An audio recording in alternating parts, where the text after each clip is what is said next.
ako sa Andrea, operator ng 60cm dito sa SP Divisoria. Nagamit ito na 7 araw na may total 178 meters. Ito po yung printer head. Ang huling palit po nitong color, December 2024. Sa white naman po, January 2025. Ito naman po yung cupping na may 60% good condition pa po. Head clean.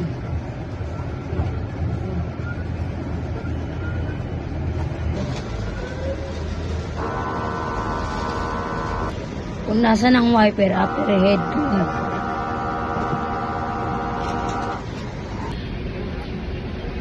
Nozzle check. Ang huling palit po ng damper, August 2024. Waste tank din po, nalinis na yung isang araw. Ito po yung aming stock. Ito po yung mga ink. At ito naman po ang film. Ito po yung in-use.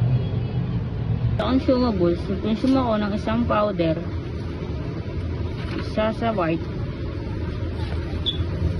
at isa rin sa film. Ito naman po yung output